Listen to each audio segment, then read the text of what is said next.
Hello. പിന്നെ വീടിൻ്റെ ഫ്രണ്ടിൽ വെള്ളം ഇറങ്ങിയപ്പോൾ ഒത്തിരി വറ്റ മുഴയ്ക്കുന്നുണ്ട്. ചെറിയ ചെറിയ മീനിങ്ങനെ അടിക്കുന്നുണ്ട്. ഞാൻ ഒരു ചെറിയൊരു വട്ടച്ചൂണ്ട ഉണ്ടാക്കിയേക്കാണ്. നോക്കിക്കഴിഞ്ഞപ്പോൾ അത്യാവശ്യം തെള്ളിച്ചെമ്മീൻ ഇങ്ങനെ ചെറിയ ചെമ്മീൻ അതുണ്ട് വീടിൻ്റെ ഫ്രണ്ടിൽ. ഞാൻ അപ്പം കുറച്ച് കോരി പിടിച്ച് വെച്ച് ഞാൻ കാണിക്കാം. അപ്പോൾ ഒരു വട്ടച്ചൂണ്ട ഉണ്ടാക്കണം. ചൂണ്ടൊന്നും ഇരിക്കില്ല. പോയി കഴിഞ്ഞപ്പോൾ എല്ലാം പോയി. നമ്മൾ വല്ലപ്പോഴും ലീവിന് വരുമ്പോഴൊക്കെ യൂസ് ചെയ്യണതല്ലേ ഉള്ളൂ. അപ്പോൾ ഞാനൊരു റോഡ് കൊണ്ടുവന്നുണ്ടായി, ഒരു ട്രാവൽ റോഡ്. ഇത് ഞാൻ അവിടെ നിന്ന് ഇത്തവണ മേടിച്ചാൽ 2 മേടിച്ചു. ഒരെണ്ണം വെച്ചിട്ടുണ്ട്. ഒരെണ്ണം എനിക്ക് എപ്പോഴും വണ്ടിയിൽ യൂസ് ചെയ്യാനായിട്ട്. ഞാനിങ്ങനെ ഒരു ബ്രാൻഡിനെ പറ്റി കേട്ടിട്ടില്ല. ചൈനീസ് റോഡാണ് എന്തായാലും. സാധനം 7 അടിയുടെയാണ്. 6 സെക്ഷനുണ്ട്. Line weight 1 to 3 kg. എനിക്ക് തോന്നുന്നു നമ്മുടെ മറ്റേക്ക് പിടിക്കാനായിട്ട് ബെസ്റ്റ് സാധനം അടിക്കും. ഞങ്ങൾ കാണിക്കാം. 7 പീസ് നമ്മളിതിനെ അലൈൻ ചെയ്യാൻ പോവാണ്. ജസ്റ്റ് ഒന്ന് നോക്കാം. ഞാനിത് നോക്കിയതാണ്, പക്ഷേ ഇതൊരു യൂസ് ചെയ്തിട്ടില്ല. മേടിച്ചപ്പോൾ ഞാനൊന്ന് സെറ്റ് ചെയ്തിരുന്നു. ഇങ്ങനെയാണ് വരുന്നത്. സ്പിന്നിങ് ആണ്. 7 പീസ് ഇങ്ങനെയുണ്ട്. ഇതിനകത്ത് ലൈൻ റേറ്റിംഗ് ഒക്കെ എഴുതിയിട്ടുണ്ട് കേട്ടോ.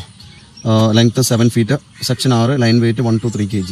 ട്രാവൽ എന്താണ് യൂറോക്കോറിൻ്റെ റോഡാണ് വരുന്നത്. അതിന് നമ്മളിതിനെ പെട്ടെന്ന് സെറ്റ് ചെയ്തെടുക്കാം.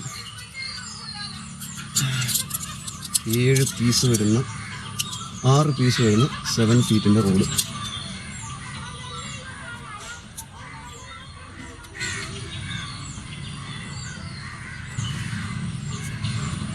നാട്ടിൽ കിട്ടുമെന്ന് എനിക്കറിയില്ല കേട്ടോ ഈ സാധനം. നാട്ടിൽ ഇതിൻ്റെ ടിപ്പ് ഇങ്ങനെയാണ് വരുന്നത്, ഈ വൈറ്റ് കളറിൽ. അത്യാവശ്യം കണ്ടിട്ട് വലിയ മോശമൊന്നുമില്ല. ഗൈഡൊക്കെ അത്യാവശ്യം സ്റ്റാൻഡേർഡ് ഉണ്ട്. പിന്നെ നമുക്ക് ഇങ്ങനെയുള്ള പരിപാടിക്കൊക്കെ ഇത് മതി. ഐറ്റം നല്ല സെൻസിറ്റീവ് ടിപ്പാണ് കേട്ടോ. ലൈറ്റാണ്. ഞാനത് അവിടെ നിന്ന് മേടിച്ചുകൊണ്ട് വന്നതാണ്.